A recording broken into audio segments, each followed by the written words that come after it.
Welcome to Bigfoot and the Bunny. I'm your host, Chris Carr. And I am Kristen Johnson. And I forgot to play our other intro. That's Oops. okay. We're good. We're supposed to play both.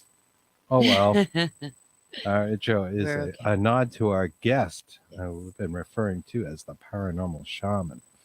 And I just wanted to say something real quick about shamanism in general. And what we want to get to tonight is like, what does it have to do with the paranormal? And what is it exactly?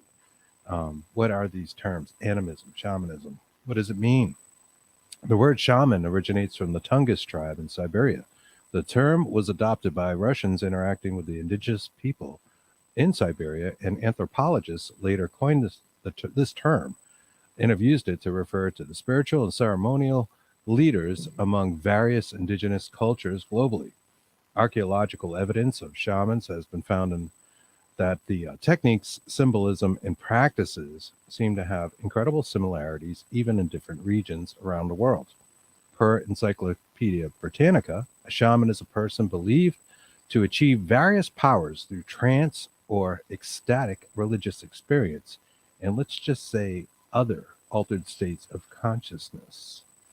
Brandon Cooper is a shaman for Katie Stafford's team, Supernatural Inc. He is ancestrally tied to the Eastern Band of Cherokee Nation and received training from the late Dianne Little Sparrow on and around the reservation as a youth. He is a 100% disabled combat Marine serving on a voluntary basis in 3 veteran service organizations: Veterans Haven of Honor, Semper Fi Barn, Semper Fi, sorry, and Pickens County Veterans Board. I can't speak tonight. He has been conducting and participating in paranormal investigations for over 25 years. He is married to psychic medium Anna Cooper, who is also part of the Supernatural Inc. team. So we're going to bring him right on. And I see your comments out there. I'm going to stop bringing those up as well. Hello, guys. Hello, Brandon. How are you? Hello, everybody. We're doing good. We got Greg Koss out there. Mr. Greg, I love Leaf. And George is out there. Hello, George. Kimberly Horn. Hello. Oh, the horns are here. The horns. The horns have arrived. Yes. Got our horns on. Emery Young.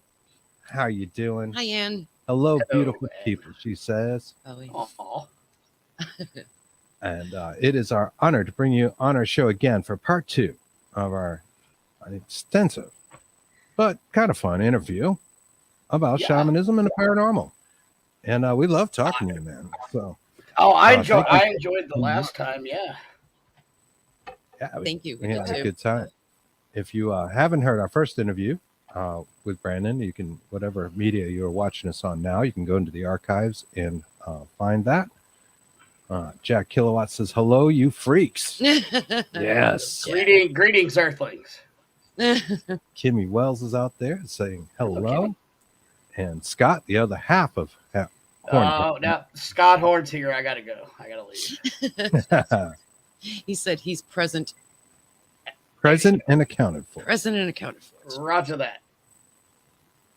So, I know we have a list of things we wanted to talk about, and I am just getting that up.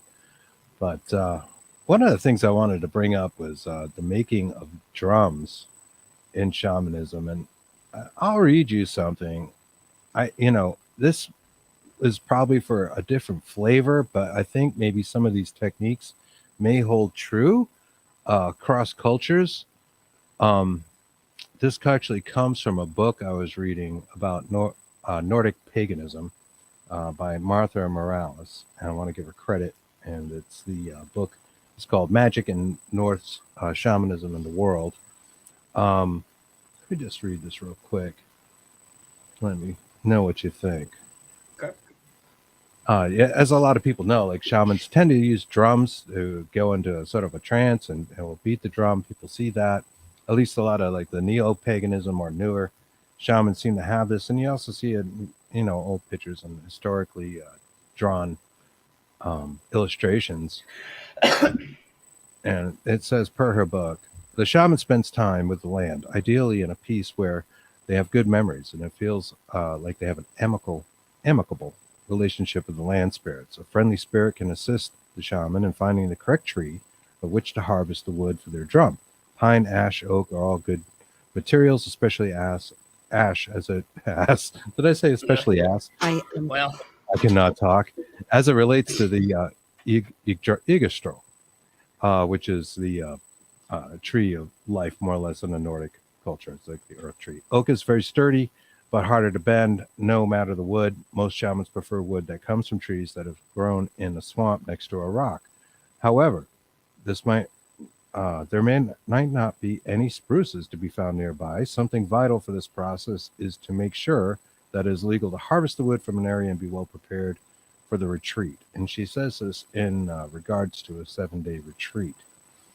As it is important to stay safe, another crucial detail when harvesting wood for ritual drums to ask permission from the tree before taking the wood.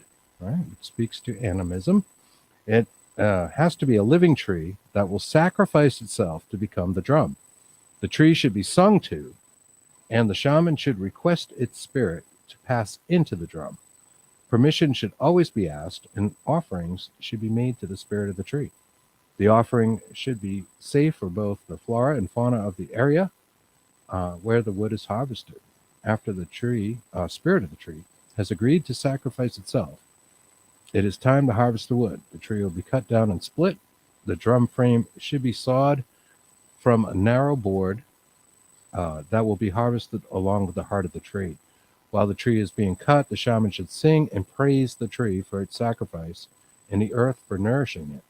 The board should be then placed in fresh water overnight to soak. The shaman should rest and meditate. The next morning, the shaman builds a sacred fire and fills a large cauldron with water from the same source from which the board was soaked. The shaman should praise the fire for its cleansing and consumption, and the remaining 3 should be burned in the fire. I think what was meant there was the remnants of the tree, but that's what it said. The shaman will then draw out the board from the water and sing a song of birth and praise to the water for imbuing the drum. Then the board is set across the cauldron and allowed to steam until it's bendable by hand. All the parts should be steamed so that they can easily be bent like a bow. A long strap with holes and a buckle is placed along the length of the board. The shaman sings praise to the Allfather, and that's because this is Nordic. That's a reference to Odin. In praise of the air that is allowed the drum to be steamed. The ritual represents how the shaman will allow themselves to be bent and worked by spirits. When the strap is fully applied, the shaman should find another tree of any kind. This will be the mother tree, and it should be a living tree, preferably close to where the fire was built, and be as big as the inside of the drum. She goes on a little bit. I'm going to skip some of this. I mean, you get that there's a lot to it. You know, then we get into like the animal skin that's used to make it, and it is fairly involved. It's fascinating. But there is a lot of spirit communication. There's a lot of praising of the spirits, and eventually the drum that is created is said to contain a spirit. Mm-hmm. And is this ring true to you and your teaching, what you've been taught? You know, and a lot of that is very, very similar. About the tree, instead of a swamp, ours is a river. You would like to find the tree by the river. And as far as the asking permission, that is a must. Or you're just going to have a percussion instrument as opposed to a shamanic drum. They were dead on about the offerings, but ours is usually tobacco or cornmeal or a combination of the two. But yeah, that's a fairly, and I'm kind of surprised how similar the steps are.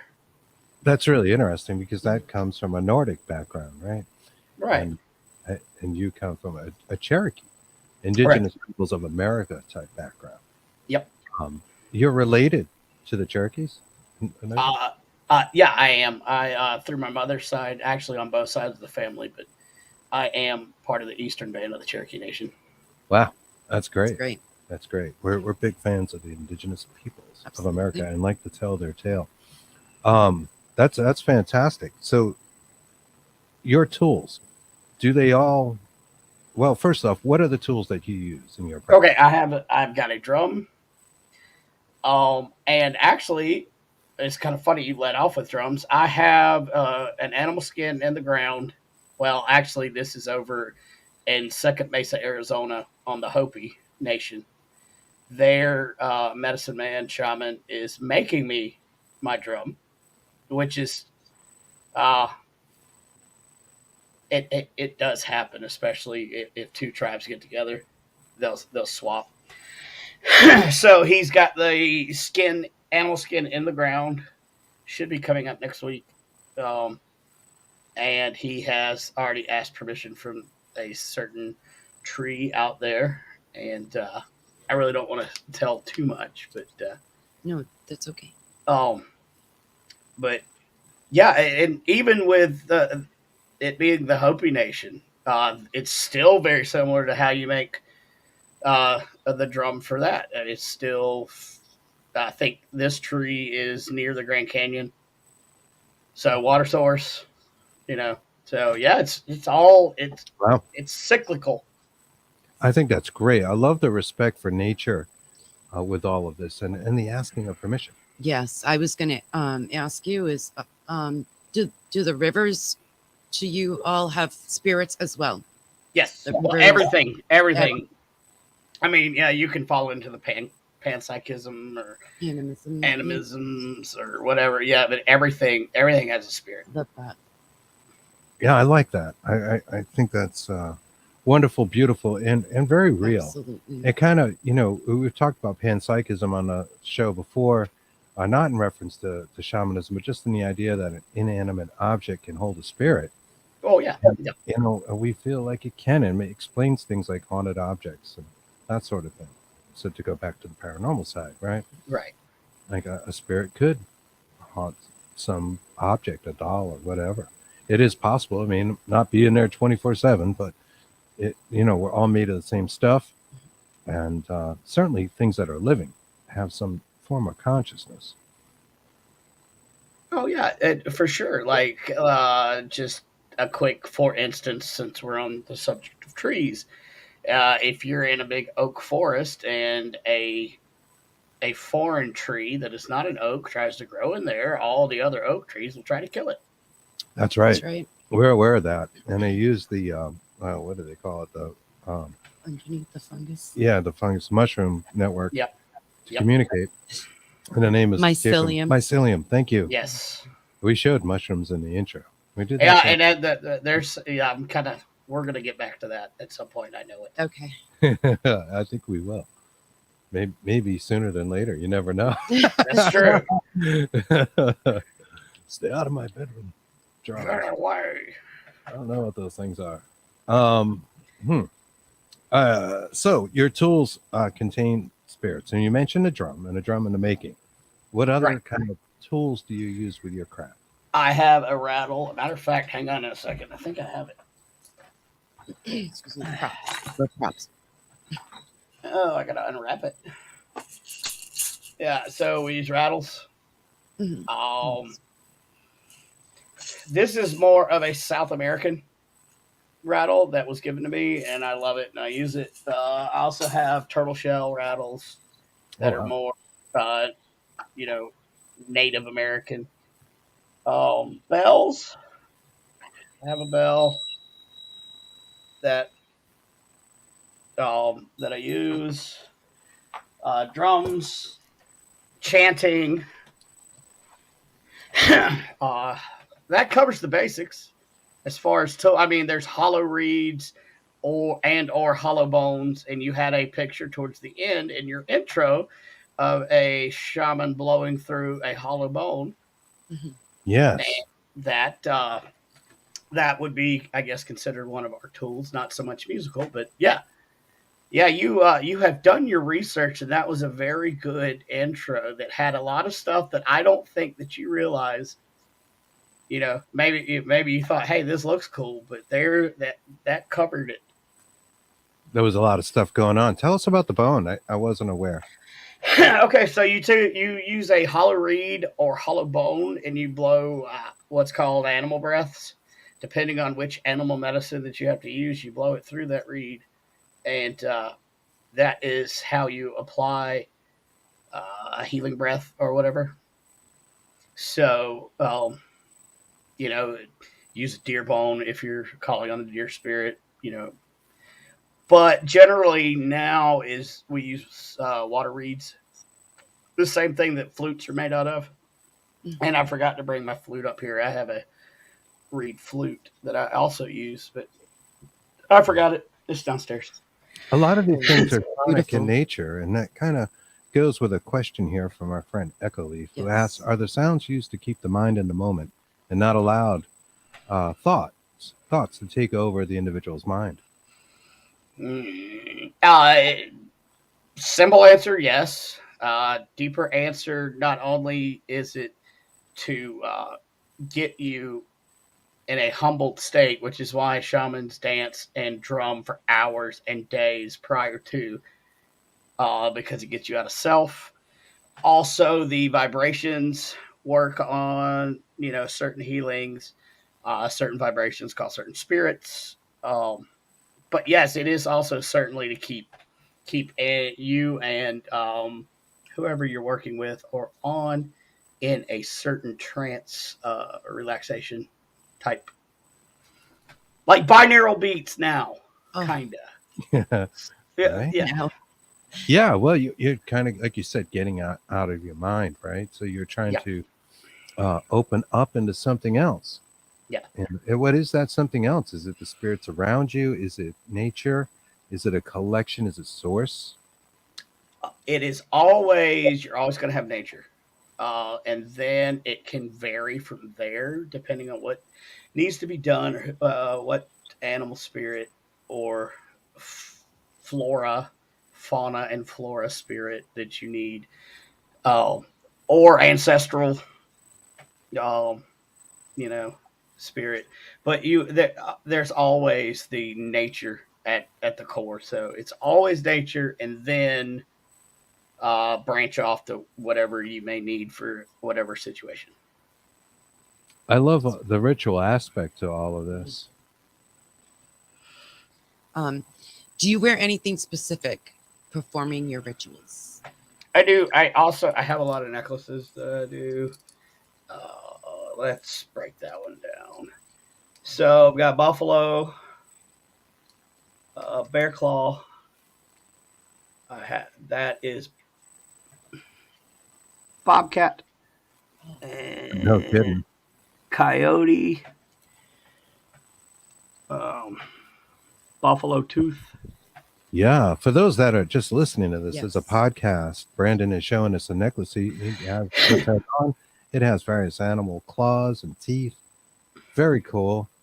And then, of course, that doesn't work very good. The medicine bag. That's a little psychedelic. I think maybe. I know that was a little weird. And then I have tiger's eye. I'll always have tiger's eye. Ah, beautiful. Do you hold various crystals in high regard? I do. Rose quartz is very high regard. Well, any of the quartz family, rose quartz. But I also like black tourmaline. I like, obviously, tiger's eye. I mean, I could go, list it out and go on and on, but I do believe that. Well, thank you, Kimberly. Very,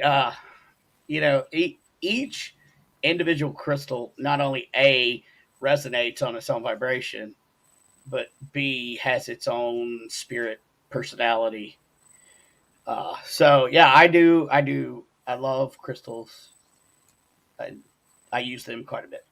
We think they're cool too, and I know people say crystals are alive, like there's some sort of life to them. Mm-hmm. So it's interesting to think there might be a consciousness behind that. Why do you personally pick quartz?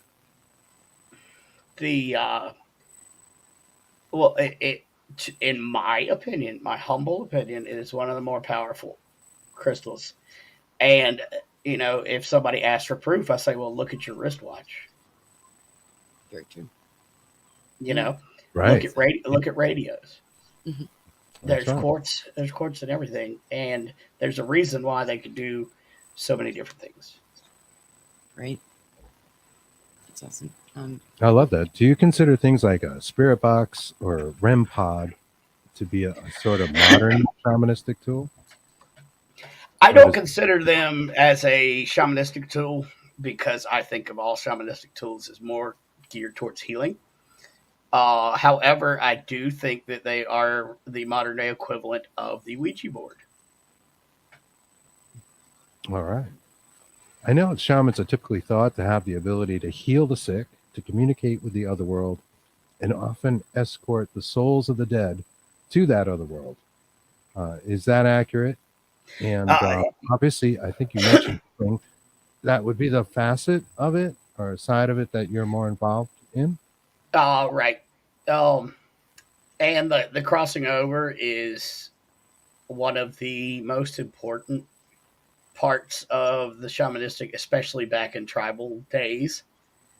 Um, uh, Birth and death were two of the most important, uh, I guess, ritualistic parts of a shaman and or medicine man in the tribal days.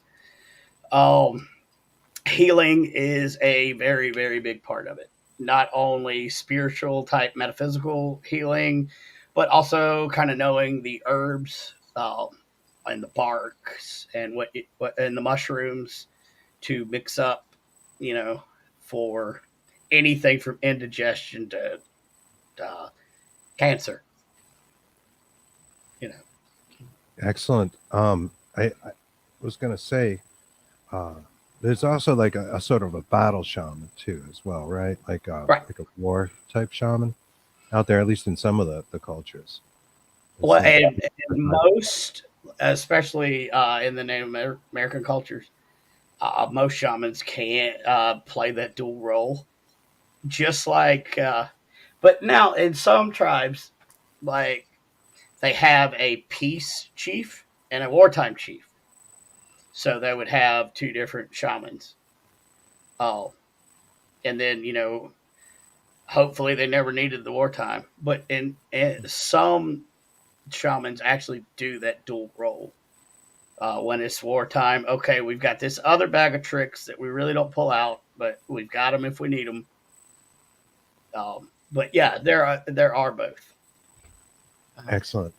It's interesting that you mentioned birth and death. I think a lot of it might surround things like the seasons, right? With Mm, spring is kind of fertility and birth of things, and then we get into fall, winter. We're talking about kind of the death of things. right. Or as we say when the sap rises and the sap falls is when people die. That's when you're going to get most of your deaths. And obviously, talking about a tree, when the tree sap rises, it puts a pull on everything. And and if you kind of look at the timing of large groups of like natural deaths and stuff, it's generally around the time when the sap rises um, in the summer and it falls in the winter. So, Yeah, it is the cycle of life. Mhm. mhm. You know, what is your view of death? Is it a transition? Do we go back to source? What happens? It It's a it's really easy question, Brandon. What happens when we die? yeah, I mean, I should have already been prepared for this one. Come on. It's a transition. I mean, and if you're eventually all energy wants to reach equilibrium. Um, so you transition, and I mean, you could be reincarnated if you still have more to do, or um, you know, if you've gone the circle. Since I mentioned the Hopis, they are on their third go round on the Earth, and until they figure out everything they need to know, they're just going to keep circling. And the next phase is going to be more a little higher and a little higher until they reach equilibrium. So I think it's a transition. And I think when you're born, I know this is probably weird, but I think when you're born and you're a kid, you remember everything, Mm. but you're incapable of telling anybody because you don't have the speech. And then as you get older, thus the veil. As you get older, the veil gets deeper. But I think as a child, and that's why you hear, past life stuff from kids a lot, and it's pretty accurate because they remember, hey, I was just this, and now I'm doing this again. So that's why I think it's a Dad's brothers are shaman. We are Cheyenne. Oh, I have some friends up in the northern Cheyennes. Shout out to them. I need to go see them. But I think it's just a transition. Excellent. Excellent. It's a transition. Now, I know in some of the cultures, they talk about different worlds. Like you go into like a blue world before you come into this Yes. world and that sort of thing. Well, in shamanism, there's three worlds. The the underworld, not with that connotation that we have now of hell and whatever, but it's the world below, the plane that we're on, and then the world above. And that's also where we go to get our information and our meditations and our trances. But yeah, there's like a holding place of all energy somewhere in those three worlds that, yeah, you kind of go through. Abraham's bosom from the Old Testament, purgatory, there, but blue world. But yeah, there's somewhere that it goes until it's time, and then then you do it all over again. It's interesting to me when you get outside of Christianity, what the pre-Christian beliefs were. A lot of times they believe in this sort of not a heaven, but just a place you go. And this is like for the majority of people, like with the Nordics, right? For example, I referenced earlier, they Right. had Valhalla for like their war heroes. But the average person, you did good or bad, you went in this sort of middle area, and it was just like this area, and if you're particularly an asshole, you might go down there. There was something a little bit worse, right? Right. Right. Um, But and I mean, even in the Norse traditions, I mean, there are so many halls. Each deity, Thor's got his own place. Odin has Valhalla. I mean, there. If you break There's it so down, much. Loki's got a place. So there's always been that. Well, if you don't make it to Valhalla, if you're not killed in battle in a glorious death, and the Valkyries come take you, you're gonna go somewhere. And but yeah, Right. yeah, and it wasn't like an all or nothing thing, right? So, like, not to put down our Christian followers in Yeah. some way, but when you get to the crux of it, there's kind of this all or nothing. Like, you either believe in it or have faith, and I'll forgive you, and you can come here, or you're screwed. Where like the other people didn't really care, or these other cultures I've read about, and I'm including like the Greeks and Romans and some other cultures with that. If you believed in it, hey, great. Either way, we're all going to a pretty good place, unless you were like a particularly right. bad person. Now, And then I do believe God. there is a punishment out there for the truly vile that are non-repentant, and I have Christian values as well. I do believe in Jesus, and I believe he did walk this earth. However, I do not follow, obviously, the uh, religion per se. But and I do believe there is a punishment for the truly vile, but there is something to be said for how do I want to word it? Confession and turning around, not to get all into the Christianity, but I mean that works on so many levels. Of, hey, I'm a really big douchebag. I probably need to stop, and then you do a 180, and then you get to you kind of redeem yourself. I think. Yeah, karma is like it's a really strange There we thing go. Yeah, I was to looking. wrap your That's head kind of around. You know, Yeah. it really is though. I feel like every action has a reaction, but it doesn't have to be a mystical reaction necessarily. If you do something shitty, somebody's probably going to Yep. do something shitty to you. And I don't know if it's the universe doing it or just that you annoyed somebody, or maybe it's the very nature of the universe, the way we're built, that everything has a reaction anyways. And that's Well, and energy's cyclical too. You put something bad out, I mean, it's going to come back to you. Yes. yeah, Definitely believe that. It's the Yeah. karma.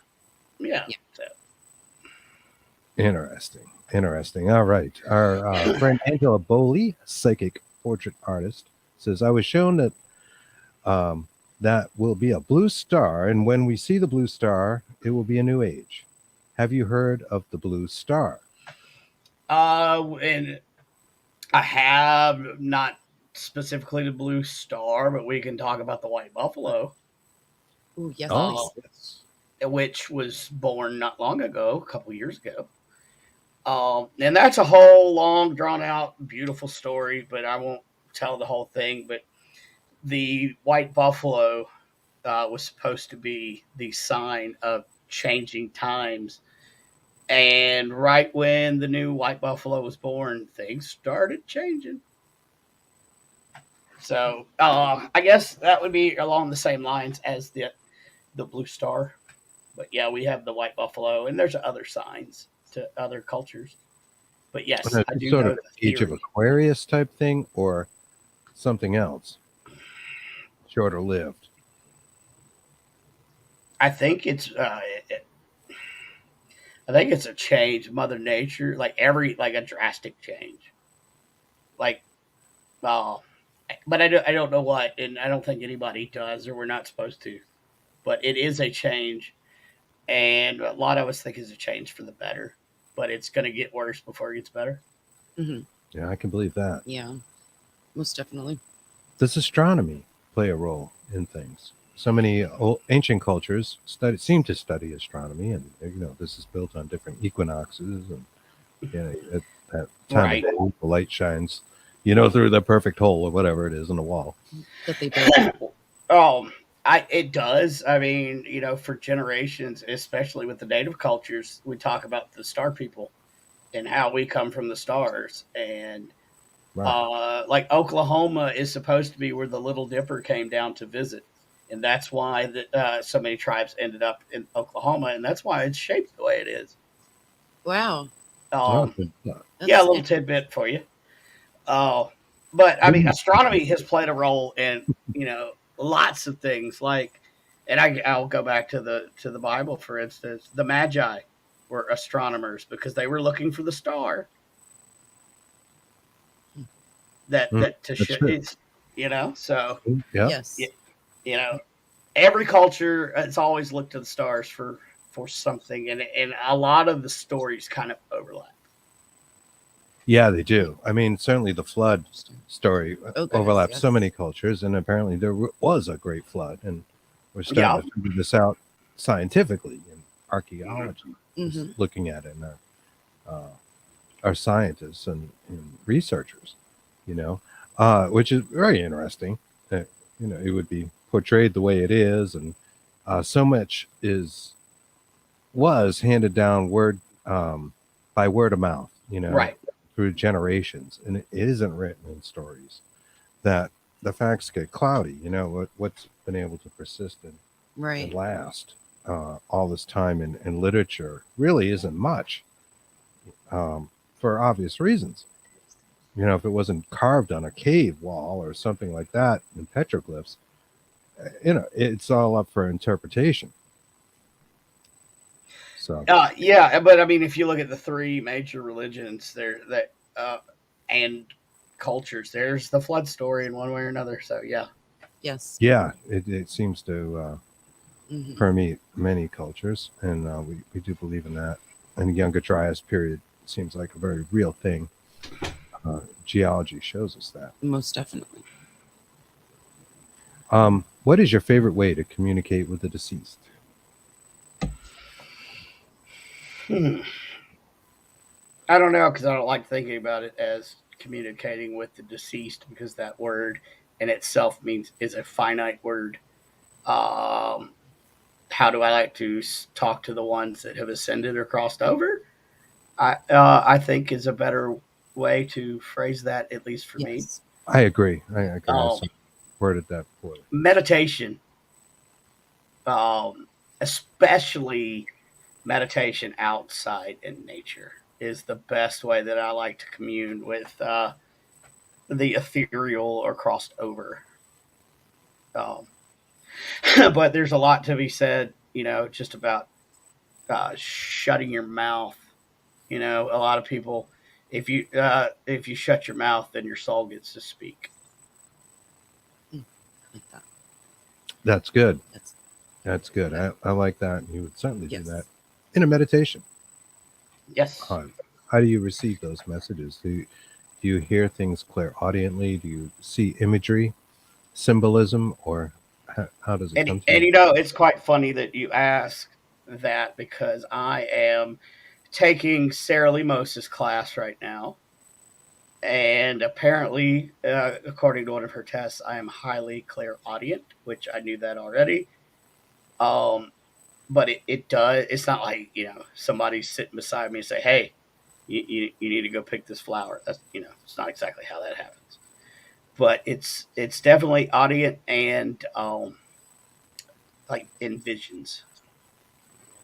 Um, and again, it's an all around just kind of feeling, all encompassing that I get led to. Let's say that I look for yellow root, and that's one of the herbs that we use, and it's quite medicinal for everything from like indigestion to female issues to whatever. And I'll walk through the woods, and then next thing I know, I'm literally feeling a pull towards the creek, and I look down, and there it is. So it's it's kind of hard to explain. Very good question. Never been asked that before. We often hear the phrase "help me" when we do sessions, like spirit box sessions in particular, and we notice that's pretty common. We listen to other people's sessions. There's a lot of times we hear "help me, help me." What is it? Those voices. What do they mean by that? Do they have a message when they're saying things like "help me"? I have two different trains of thought on that one. One is it happens so often. I wonder if the people, those that are around it, are expecting it because everybody here's help me. That's one train of thought. It's "help Or the me second, get out." Yeah. Get out yeah, is the other one. To get right, out. yeah. Or it is more, and I kind of subscribe to this one. Uh, it's more of help me tell my story. They don't need well, you can't physically help them, obviously. And it's generally either help me tell my story, which is probably 90%, or help me finish what I need to finish, or that you get that 10%, help me like figure out where I need to go next. Like I'm Yeah, kind of stuck here. like they're not all the way over, or Yeah, not sure what to do. and it and that's your violent deaths, your instantaneous deaths. Um, uh, or some people just get stuck because they had so much they had to get done, and it was cut short so quick that they don't know what to do. Hmm. And so that's the other 10% that I believe that help me is. But 90% of the time, I think it's just like, hey, help me tell my story. I got to get this out. Pay attention, Pay attention. Yeah. Exactly. and really to get your attention.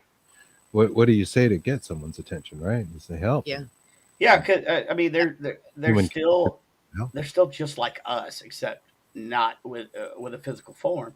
Well, when you need help, like what do you say when you're out? Help me. Even if it's hey, help me.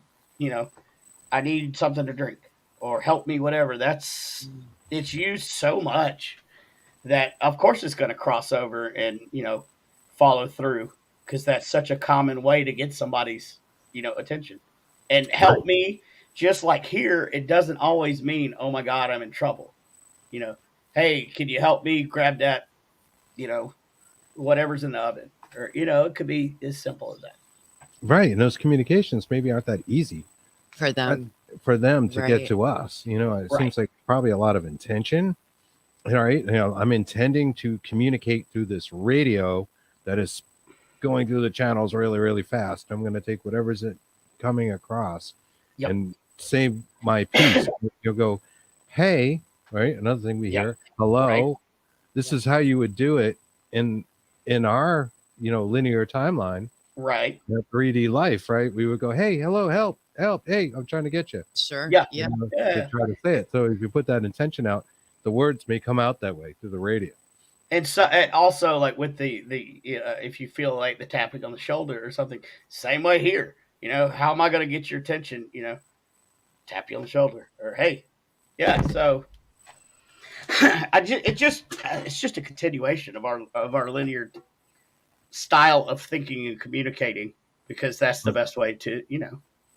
There's a question out here from Just a couple of Echo Leaf. There's actually quite a few comments, Yeah. and I apologize, guys. A lot of people out there leaving comments. Please continue to do so. But if I miss Yes, it, please. don't hold it against us. Yes.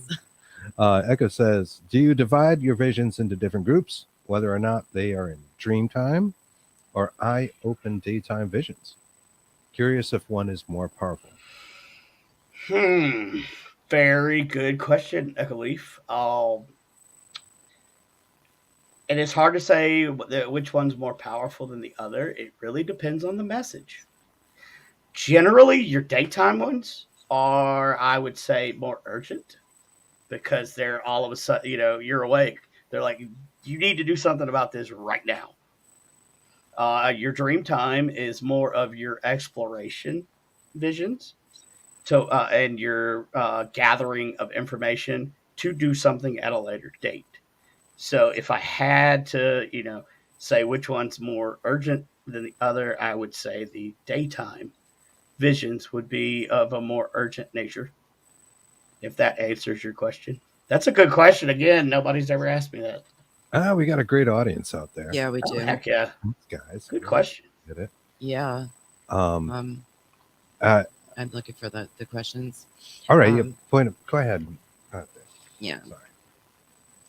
Sorry. Also, he'd asked, what would you suggest to a person who's predisposed to shamanic experiences? Do you cultivate the gift? Any questions?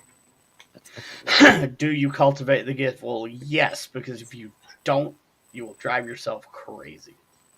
Because the true inner you is going to come out one way or another. So yes, if you're a natural healer, or because shamans are born. I mean, let's just do brass tacks. You're either a shaman or you're not. It's not necessarily. You don't get the entire package by reading the book. Yeah. Now, reading the book, that's a good point. That leads me back to one of the other questions I had, and that was about cultural appropriation, which is kind of a hot topic these days. People talk about that. Right. One culture kind of takes from another culture and it becomes popular. A silly example might be the use of Metallica's Master of Puppets in Stranger Things. Oh God, I've heard that people upset that we're like in our age bracket. Yeah, hey, I remember Metallica in the 80s, and I do. We do. Well, yeah. Like how do these kids get into Metallica now? And there's another term, gatekeeping, started popping up. Yeah, I've heard that as well. Yeah, which kind of seems silly, but there are points. People, black people might have felt bad about Elvis in the day when he was coming out. Taking our music, man. How can you do that? Yet there's rock and roll, so something good came out of it. Do you have any thoughts or opinions on cultural appropriation and shamanism? Yes. And it just boils down to one main thing. If you're, don't say you're a shaman unless you truly are, because that causes damage. Now, as far as the looks or the outfits or whatever, I could care less. Whatever. But don't try to practice shamanism if you don't know what you're doing. Would it be cultural appropriation? I don't know, because I don't think shamanism can fit into one culture to be appropriated. It's more vast, and through time immemorial, there have been shamans. So I don't know that you can exactly culturally appropriate that, but you can mimic and act as if you are one, and then you're getting into dangerous territory. It's the same as saying that you're a psychic, because now you're playing with people's emotions. If you're not, shut your mouth. It's not cultural appropriation. It's respect. I was going to say that respect seems to be the kind of the whole thing. the glue, right? So Yep. you respect what you're doing and are able to get other people's respect for what you're doing, right? Mhm. If you're Right. a psychic and you truly are a psychic, you gain the respect, and you can use that term because you can prove it. Well, and here's another thing: like if you truly are a psychic or a shaman, you don't go around saying, "Hey, I'm a psychic. Hey, I'm a shaman. Look at me." Mhm. You know. So the people that are doing that, that's a good way to figure out. Wait a minute, why are they bragging about something that shouldn't be bragged about? Exactly. I mean, most of the psychics that I know, it's a blessing and a curse. You don't really want to go around saying, and as far as the shamanic path, it's a lonely, dangerous, nasty path. You don't really, there's nothing to brag about, and it does go back to respect. But I wouldn't have a show called Shaman Sundays unless that's what the producer wanted to call it. Gotcha.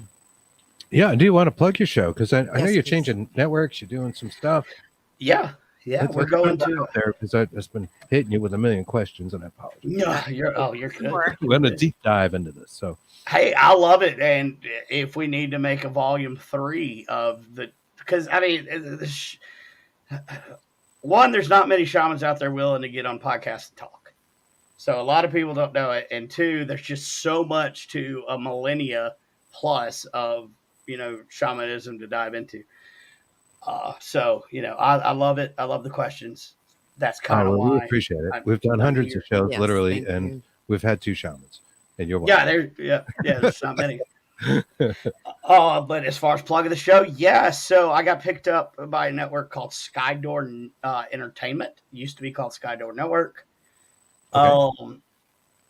You can find us on Facebook, Twitter, all the socials. Skydoor Entertainment. I'm keeping my same time slot. Shaman Sundays will be on Sundays at. Wait a minute. Am I keeping my same time slot? Anyway, it's still going to be on Sundays, but instead of an hour show, I have a 2-hour show. Oh, cool. Yeah. And I believe it's going to be 8 Central. Okay. 8 Okay. to So 8 9 to Eastern. 10 Central to 8 to 10, and then 9 to 11 Eastern. Yep. Okay. 5 These time zones, man, I'm telling you, these time zones are crazy. We know. Believe us. I we got know. this stuff down. It's 5 p.m. Yeah, you do. But yeah, so Had to. if you're interested in watching the show, just go to Skydoor Entertainment on Facebook, and we have the event, little Facebook event thing, and you'll be able to see exactly what time, because I don't even know. I'm gonna go and like that right away. We'll throw a But link. I'm super excited about the new network. I love the network that I was on. I was on Bill of Rights Network, and I love them. But We've seen you on there. Great network, and yeah, it's a great network. Nice. But this opportunity kind of fell into my lap, and this is going to be an all paranormal, no politics channel. Awesome. Which I don't, hey, politics or whatever, but doing a shaman show, Mm-hmm. it just didn't quite fit in. Yeah. I hear you. I feel like with this stuff in our shows, we want to do paranormal. We stay away from that stuff, and we're both pretty outspoken politically. but we leave it out of the show completely. Oh yeah, You know, like I have my There's so political much views out there, you know. Yeah, If you want that, go get that. Go find the medium Right. for it. Yeah. But we're gonna talk paranormal. We're gonna talk some crazy shit on this show, Yeah. and we're gonna Yeah. give you an escape from, you know, All that a lot crap. of that. exactly. Yeah, because that's a huge stressor in the world, and I mean Oh my the goodness. the left wing and the right wing are part of the same freaking bird. So Exactly. We agree. Yeah, and it has been particularly interesting lately. If you've been watching C-SPAN, but No. we're gonna let that go. I have questions. We have a lot of questions from the audience that we didn't get to real quick, if you don't mind. Sure.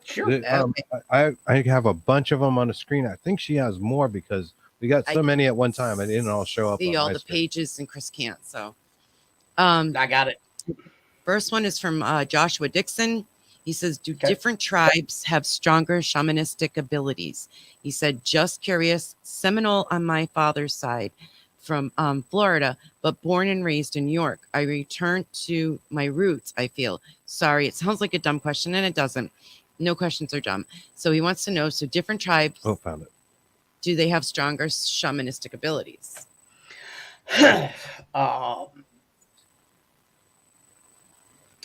Very good question.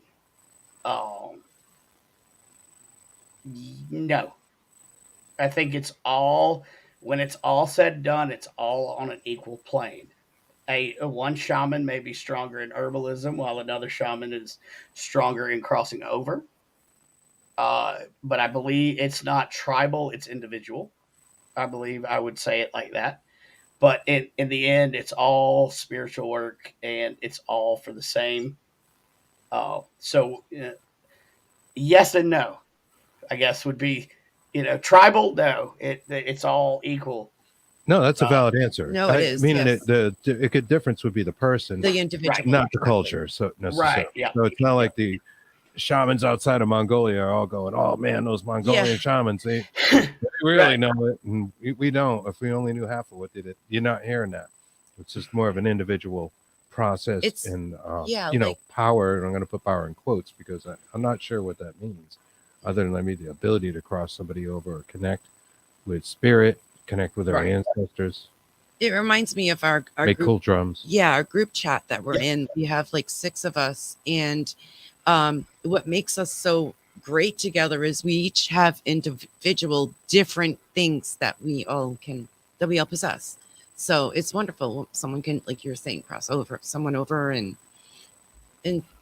we're different at them. So that's wonderful. I like that question. And it was not dumb. There are no dumb questions. No, there's no dumb That's questions. how we learn. No, That's how we learn. you'll get dumb answers from me. Yeah. But circling back to the beginning where you're talking about the origins of the word shaman, if you do know that if you break down the word sha and man, it just means the one who knows. That is where the term shaman comes from. Excellent. Oh, it's so cool. I meant to mention that at the beginning, but hey, we took off like a rocket. I love it. Sorry. I had a lot to say, and I was stumbling. I'm good with it. I'm good with Finally it. relaxed here. Now I can talk. But you still have more. And I'm like, I'm just thinking to myself, don't pull a page up. Hold on. Okay, because we have a lot from our audience. So this is from Angela Bowley. Question: do you set boundaries so that you are not distracted from important tasks while you are doing normal life tasks? Let's just talk about boundaries for a second. Not even on shamanism, on a shamanistic path, just boundaries in general. Boundaries are healthy. Everybody needs boundaries, whether they piss somebody off or not. If they piss them off, that means that you're doing something right. So, that being said, yes, I do set boundaries. I used to not, and then I got ran over a lot. But yes, I do set boundaries, and I set strict boundaries. When I set a boundary, it is not wavering. I'm working on teaching some internet classes. Boundaries is going to be one of them. But yes, I do set boundaries, not only in my personal life but my shamanistic work. Boundaries anywhere that I could put a boundary, I will put one because they are healthy. So yes, that's a wonderful answer. That's good. Definitely agree with you. I have one from Kimberly Horn. Oh Lord, what do you want? I love the horns. I can't wait to go. I'm going to be spending the weekend with them in Sturgis next month. So Oh, cool. That's awesome. yeah, I think, they're good. You people. ride? Do you ride? Yeah. Do you ride? I do ride. Wow. I know I don't look anything like a biker at all, No. but yes, I do. I do ride. Cool. That's Cool. awesome. Kimberly asks, how would you know that you're basically a shaman? She said, if you were born one or not, or just a sensitive person, how would you know? Being born into are you chosen? Oh, this is how you would know. What are you drawn to? What do you have to learn? Like if you see something, let's say a book, if you on healing or whatever, what are you drawn to? What is like the core of your body say? We need to stop and look at this. And if you don't do it, it gets stronger. That's how you can tell if you're drawn to anything. If you're whatever you're born into or born with, your body's going to tell you. So if you think that you maybe have been born into shamanism, and every time you see something about a shaman or a medicine man, like you feel it in the core of your body, then there you go. Listen to your body; it tells you, because there's more memory inside the brain and inside the cells than there is anywhere. Like on the cellular, I got that backwards. There's more memory in your cells than there is in your brain, because the cells are made of the energy. So that energy is going to tell you, if that makes any sense. It does. No, it does. When people get a heart transplant, they feel the emotions of the Mhm. person of the heart Exactly. they receive. Right? I mean, how does that happen? It's not in the brain. It's in the cells themselves somehow. Yes. So what I mean, just listen to your body; it'll tell you. And yes, Kimberly, you're drawn to it. We've talked about this. I just like her accident comment. There was something in it that made me laugh. She said he clairs and not clairaudient, and it was kind of Oh yeah. We've talked about the clairs and not yes, all the clairs, and on here. that's one of my because, favorites. Clairs Clairs, are so. interesting, Yeah. whether it's clairaudient, Or whatever either. it is. Yes. I got one for you. Okay. We think about animism and panpsychism. We sometimes think of consciousness being in just like a quote I like to throw around, the eyes of God. Do you ever think that spirits or say consciousness that makes up the universe is part of a singular whole, that all things are essentially one? And there's going to be a follow-up to this one. Well, good, because that's we're all one, like, and consciousness we itself might be the divine. We are all the same in that energy is energy is energy. There's no difference in energy, and we're all made up of energy. So that being said, we are all the same. But are we all one? No. Does that make any sense? It does. Oh, it sure does. It does. Or do we need to dive deeper into that one? No, we're going to dive a little bit deeper. Heady, deep question. Yeah. Okay. This earlier, I'm like, oh wow, the shit I think about. I love it. That's awesome. A common thing that's tossed around is like we're all connected, and then eventually we're gonna all go back to the same source. Yet we spend our lives here on Earth trying to be an individual and try to figure out who am I and what is my individuality. And we seem to kind of let some of that go when we look at these kind of bigger picture. We're all connected, part of God, whatever it is, deity. Right. And it's an interesting thing to think about, because what is the point of that individuality? Was it Right. real? Is it really you? Is there a you, or are we just it? Kind of like the Borg and Star Trek. Right. So I think that it depends on what part of life we're in, but the individuality is our attempt to get out and learn on our own. But unfortunately, fortunately, it all goes back to the same. Your individuality is going to bring you back to the whole, or it should. But and so your journey and individuality is your learning, your hands-on. I want to figure out what it is, but ultimately it's to bring you back to the whole, because we are a whole. If we weren't a whole, we wouldn't live in communities. We wouldn't have tribal communities. Um, like the Amish do the Ramspranger. So go be an individual, and then generally, 9 times out of 10, they come back to the whole. It's the same if we're talking about panpsychism. Hey, the universe is saying, here's your chance. If you think there's something better, go figure it out, because the reason why we're here is to gain knowledge and help others. Well, that's your gaining knowledge by yourself. Go figure it out. And then when you figure out you can't figure it out by yourself, then you get the real answer. Come back to the whole, because the knowledge is in the group, not the individual. And interesting. Yeah.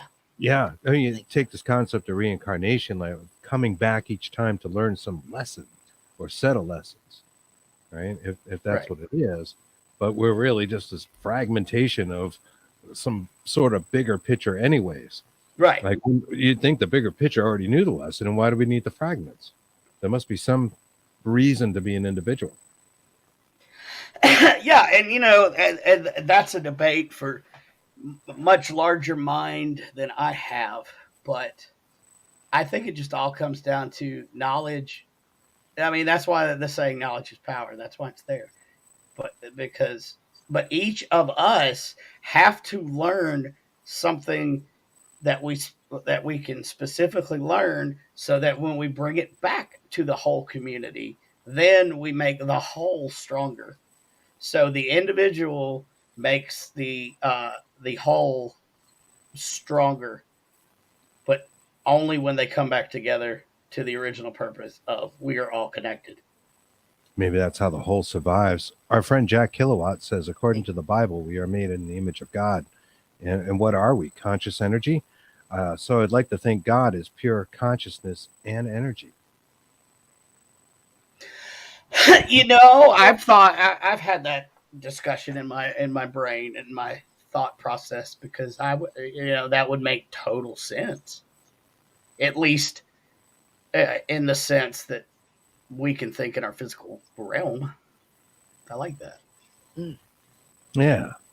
Well, that was the deep one. Did you have another one? That was a really deep one. Yeah. I go, dude. Right. No, he has another one. He says, from what I understand, shamans spend most of their time outside of their village to avoid having an identity as a shaman in order to maintain their purity. Would you agree with that, Brandon?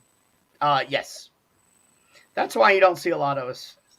Like me personally, I just prefer to be by myself in my little family and outside of the tribe, so to speak.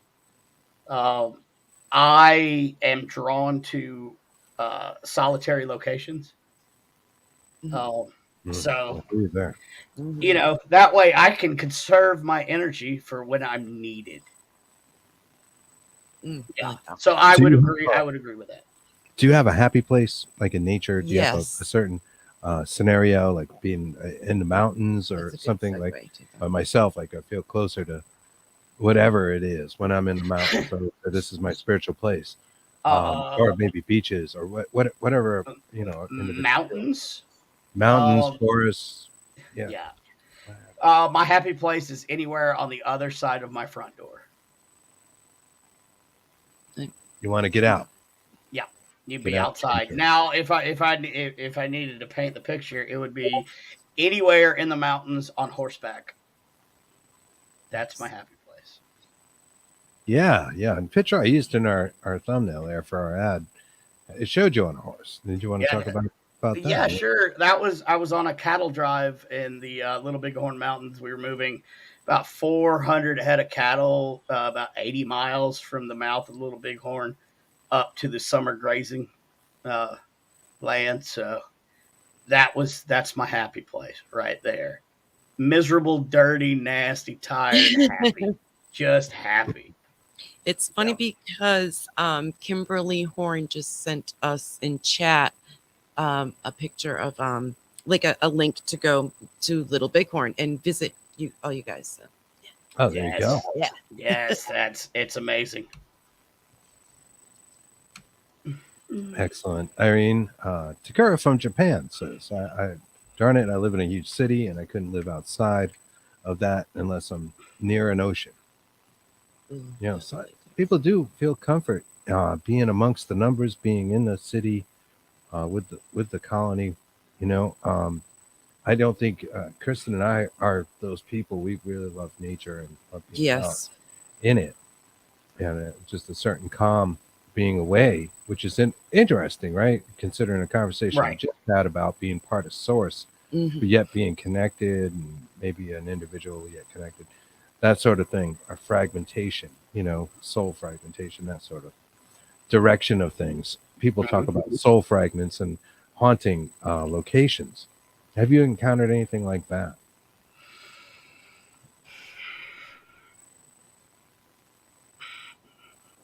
Kinda. Maybe you got a part of the personality, but not the whole thing. Right. Yeah. Yeah. Yes, I have. I can't really pinpoint one location or one incident, but it's happened. I think it's interesting that people say, and this is a common thing said in paranormal circles, that you are the same person when you ascend. And sometimes it's like, well, if you're angry in life, you're going to be angry in death, and that sort of thing. Maybe there's times where that imprint, if you will, it is kind of a reflection of some extreme portion or a fragment of a person's personality. They may have had a really good side. They might have been really good to their dog or something, right? But they were terrible to everyone else. But nobody, here's good boy and the EVP. Exactly. And it comes back to vibration levels and the energy. It is like an imprint. I mean, bad has its own, let's just say, its own vibration. If you're bad, you're going to carry that vibration. It's just vibrational and energetic. So, yeah. Oh, get another question from the audience here from Janie. Janie Anini says, Janie, sorry. Janie. Yeah. Not Janie's got a gun. Janie's got a gun. I have a question, Brandon. Are shamans directed to keys of alien nature during trance vision? I've been called a shaman, but I don't think so. I've been trying to have, or I have been having heavy visions in channeling that's caught the attention of ECETI in Oz. I'm guessing that's like a MUFON in Australia. Simple answer, yes. Oh, okay. This is why like star people.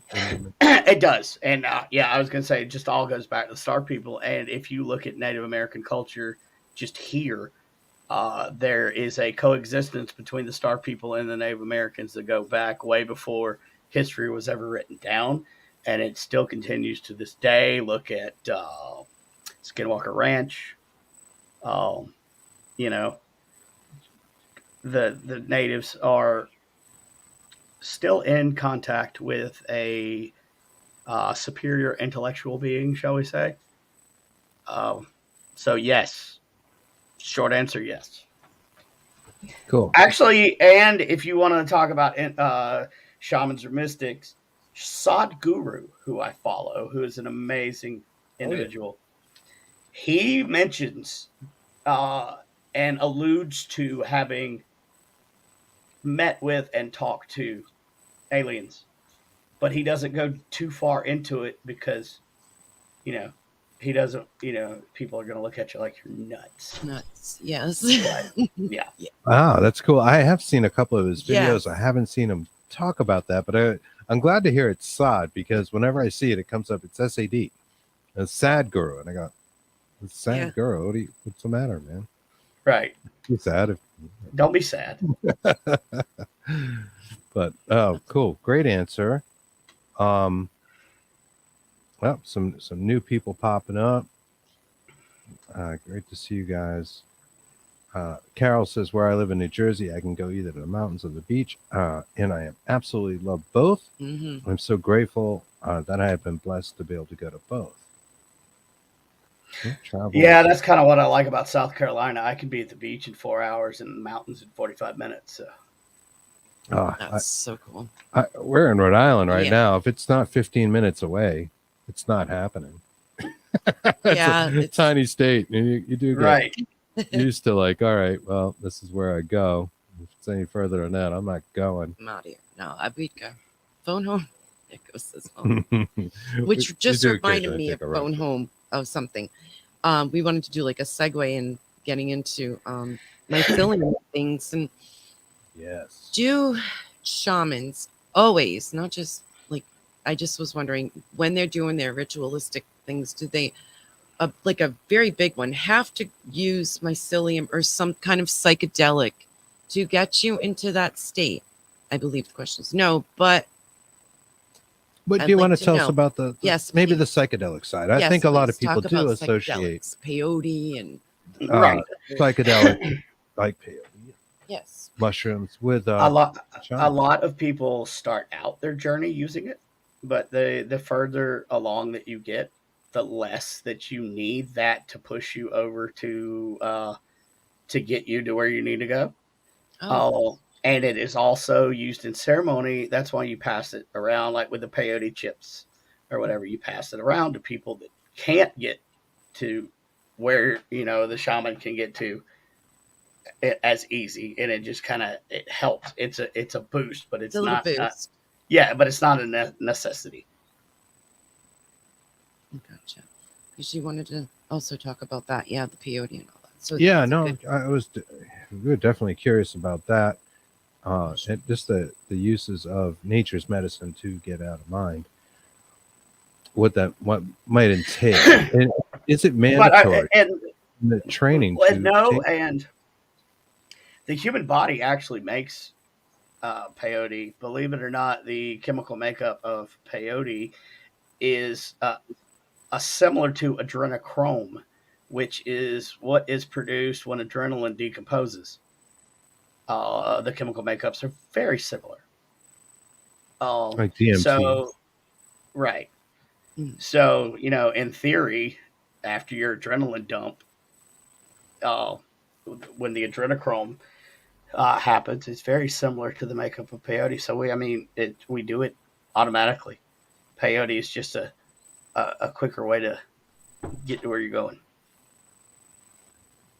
Irene Thank you. Takura mentions the mountains are haunted here, so she tries to stay away from Avoid them.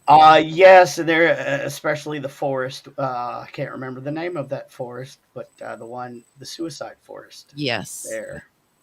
I think Irene, you live near that. I believe she lives near it. There's a lot of people call it lore. Maybe you can clarify whether this is lore or not. With the indigenous cultures around non-human entities, things like the Wendigo, among many others. Other cultures outside of the Americas have their own creatures. The aforementioned Nordics talk about elves, Mhm. which would become the Fae and the Germanic tribes that would migrate to the UK and Ireland, Scotland, this sort of thing. What is your opinion about that? Have you ever encountered one? These are things that sometimes are called cryptids. Yes, they do exist. They Banana. 100% exist. They may be are transdimensional beings. Some people think the hairy man or Bigfoot is interdimensional. That's why all the pictures are fuzzy, or you don't find him, or he can, what have you. There are fae here in the U.S. that followed with the Irish when they immigrated, and the Scots and Nordic. They're here too. We have what we call the little green men here in the mountains of the Appalachians. They're about 3 foot tall, kind of look like imps, but they exist. We call Yes. those puck wedgies here. That's right. Yep. The more you research this stuff, the more you you'll realize you're living in Middle Earth. Exactly. Yes, I'm waiting on the Hobbit. I've got a ring, and I'm waiting on the Hobbits. Right. Yeah, there were hobbits, at one point, Yes, there were. which is interesting. I thought Middle that Earth. was all fictional. Have you had any encounters with Bigfoot or any kind of cryptid or interdimensional being Yes. personally? Yes. Can you That's tell us about it? it's about as far as I'm going to go into that one. But yes. Okay. Oh, that's it. That's it. That's all we get. Unfortunately, there's some things you got to keep close to the chest. Huh? Oh, We understand. oh. It's personal. So, all right. Sometimes understating is better than still. That's right. The Wendigo. Do you think the Wendigo is a Bigfoot, or is it something else completely? No, not at all. No. It is I 8 think people, it I is. think, right? Yeah, I think it is something completely different. You want to say spiritual vampire? It'd probably be the best way to describe what I think a Wendigo is. But yeah, no, that's completely, totally, in my opinion, separate than the Bigfoot. How about Chupacabra? Do you think that it's on the Wendigo side as well? Or Chihuahua. I think my two chihuahuas that my wife that I married into are chupacabras. They are vicious little animals. That's so funny. Chihuahua popped in my head with that. Yeah, I didn't realize you had Chihuahuas. Yeah, we have two long-haired chihuahuas, and they are the chupacabra. Wow. I don't know enough about the chupacabra to say what I think. They may or may not be. Okay. I was just curious. Excellent as a question. Which one? Oh, Anne's. Yes. Anne Marie Young has a question. She says, what do the shaman think about dragons? I think that they are not myth. I don't know that they're around anymore, but there's a reason why they're everywhere in every culture. Yeah, isn't it fascinating? It is. Mm-hmm. It really is interesting how, even with like the shamanistic practices I mentioned at the front of the show, seem to be cross-cultural in so many ways. The drum, different things, people Right. it's too many coincidences, right? There had to be somebody to tip them off. I know in what was the name of that series we watched recently with Graham Hancock? Ancient Apocalypse, right? Which also talked about Younger Dryas, of course. Yes. And it makes great points on that. I love that guy. But he talked about myths, particularly South American, or it might have been Central, I forget. The mythology talks about somebody coming about on a boat. Yep. Post Younger Dryas arriving. You might even had a name for this. And it appears to be true. There's different cultures that talk about this kind of a being that comes to them and helps them like rebuild their civilization. And I watched that you're talking about, and it's very interesting how that they think that he went from the Egyptians over to the Mayans and kind of cross-pollinated ideas. Because what was it?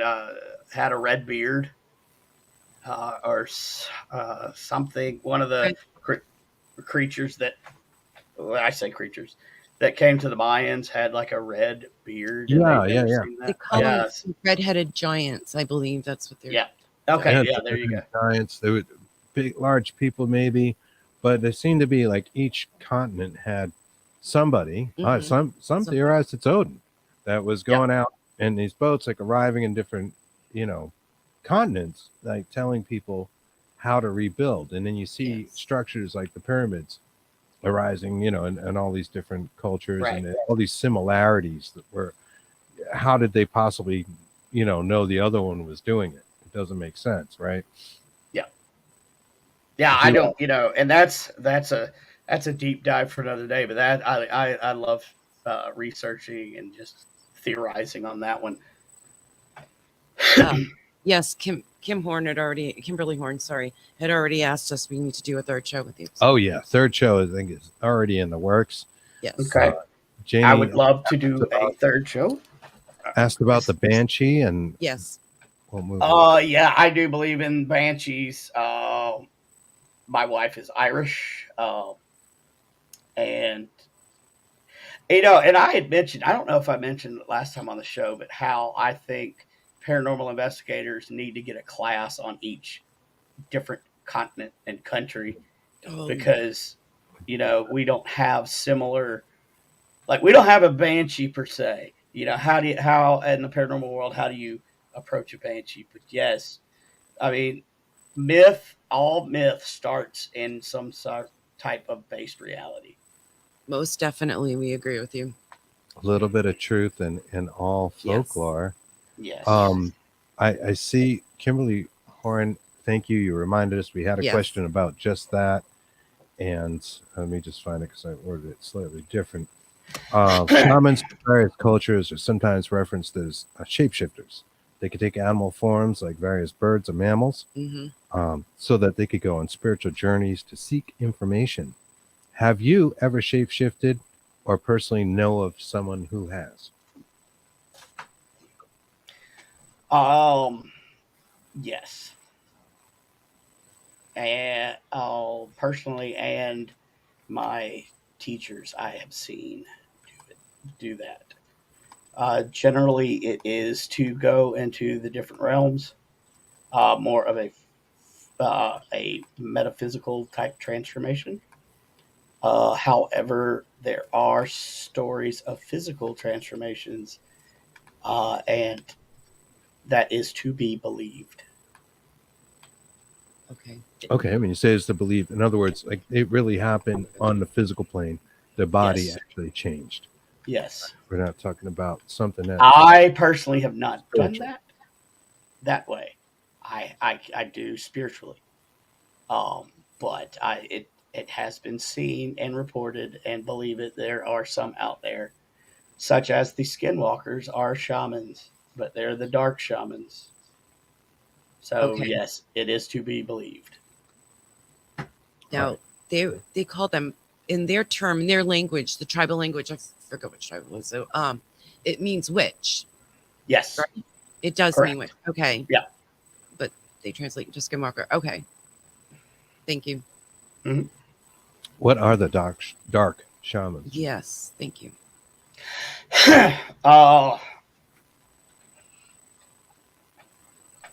Instead of the healers, they are the destroyers. They are inherently I would even say, evil. That is what they are here for, to destroy. Now, is that a bad thing or a good thing? Well, it's neither, because you have to. Where good is, there is evil. There's always an equilibrium. So they're not exactly. And I'm using evil as just a term that's easy to digest mentally. Uh, Agreed. Yes. they're not a bad. They're not neither bad nor good. Just like, let's say, okay, divorce. Divorce in and of itself is neither bad nor good. It's a thing. Some people take it bad, some people take it good. So that's the same as the witches in the native for the skinwalkers. I mean, they're neither bad nor good, really. They have to be around, but what they do and what they produce is not very good. Context is everything, right? I mean, Right. what is good, what is evil? It's hard to even pinpoint that, except in extreme situations. Like you mentioned earlier, shamans can be focused on birth and death, and it is our seasons, it is our nature to have these kind of things. We have a birth, we grow, we blossom, and then Right. we wilt a bit. And that is the nature of our planet, of our existence. Oh. Well, and another thing about nature, there's like a saying that goes around most cultures. If we took away all the things that were green, the humans wouldn't survive. But if we took away all the humans, everything that was green would survive. Yes. Most definitely. And unfortunately, I hate to cut it short, but I'm going to have to start wrapping up because I have a surprise visit from my kids. Oh, you do? Wonderful. Oh, That's great. Okay. Well, do we want to talk about the fundraiser? Do you want to bring? Yeah, we can. Yeah, Okay. certainly. Let's do that. Yeah. You know, you have pulmonary fibrosis, Right. and there's some things you're trying to do, and I'm going to put a link out here. Yes. People, and trying to raise a little bit of money for you with this. Yeah. guy. So 2 days before Christmas, I got a new diagnosis from the VA, and I have pulmonary fibrosis, which is a terminal condition. I got this from my time in combat overseas. It is not related to smoking cigarettes or anything. It is due to chemical burns and various other nondescript stuff that was over there, sarin gas in the sand and whatever. So, yeah, there's a fundraiser going around because I'd kind of like my family to get a house. So when I leave, we're not stuck they're not stuck in this townhouse. Unfortunately, the prognosis, if you look at Dr. Google, is 3 to 5 years. I don't believe that. I don't. And as a shaman, I handle it with like water off of a duck's back. Unfortunately, my family's not taking it very well. It is quite a blow. I mean, I'm only 41 years old. I shouldn't have this, but my belief is that I am not done until I'm done. Nobody can say put a 3 to 5 year lifespan on my life. When I'm over and when my cup is empty, and then I will transition. And that's not for many, many years. So, and we are hitting it with not only Western medicine, but obviously herbal medicines. Turkey tail mushrooms are very good for the lungs and respiratory, so we're hitting it with that. And it is very unfortunate. This is the first time I've spoken about it. I still get a little emotional, but yeah. So if you see that going around, that is unfortunately where we stand. But I'll be okay. I don't want sympathy. I don't want pity. I am who I'm going to continue doing what I do, and and wanting to help and heal others. And I don't want people to worry about me. Let me worry about you. That's what I was born to do, and that is what I will die doing. So yeah, I think that about covers it. Oh wow! Thank you for this outpouring. Thank you guys so much. You're very welcome. Lots of comments out there. Yeah. Yeah, man, we love you, and we're gonna kick at that. And I put the link out in our chats, guys.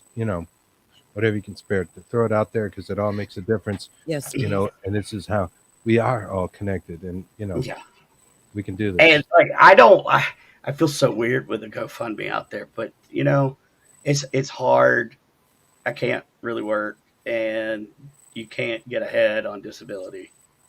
And all I want to do is leave a legacy for of a house. And all of them kind of what we're looking for is like just a down payment. I don't want anybody to buy me a freaking house. Yeah, just very humble. We understand. Yes. We understand, and your children, your wife. Yeah, and the apartment that I live in is 50 plus years old, and it's not respiratorily good for me. So yeah, we're just trying to do that. But I just feel weird having. No, I understand. I would feel awkward too. Yeah, but we're here for you, yes, and yes, we are. We want our audience to pay attention to this and help out. So yes, we appreciate it. And God, do we appreciate you coming on the show. Always, definitely. I wish we could have done it more, but you know what? I haven't seen my kids in 2 weeks. So no worries. Please go. We have children. We understand. My daughter was over. She's not over every day earlier, and Sorry. you know, So yeah, I totally get it. You know, So deep dive into Shamanism Volume 3 coming soon. Is that what Yes, we're doing? volume please. 3, volume I like 3 it. coming up. I love it.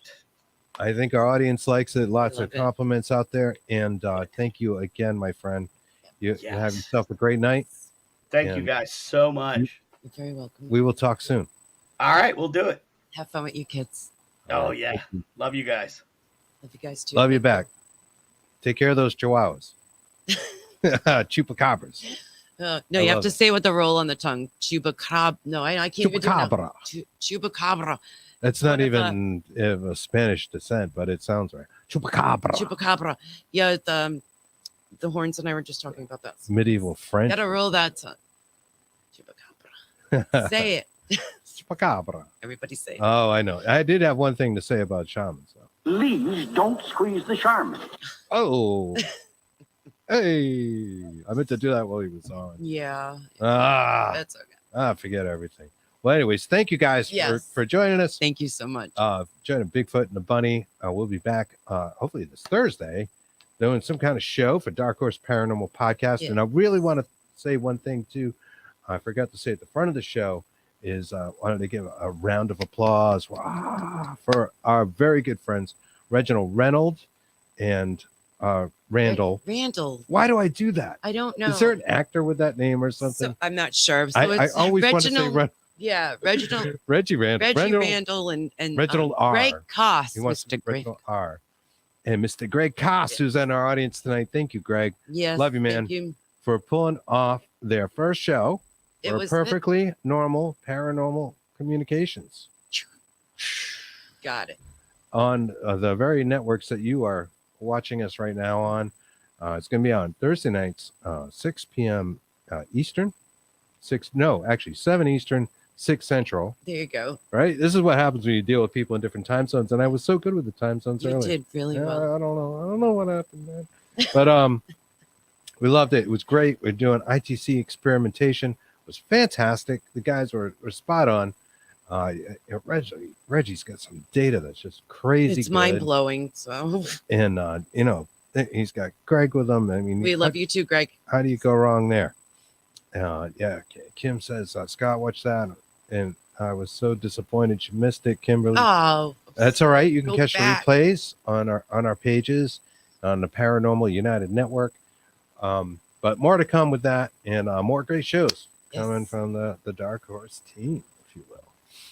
Soon. We'll keep you guys posted. But thank you. Stay safe. yes. Have a great weekend, and take care of yourselves out there. Thanks Thank you. again. Thank you for joining.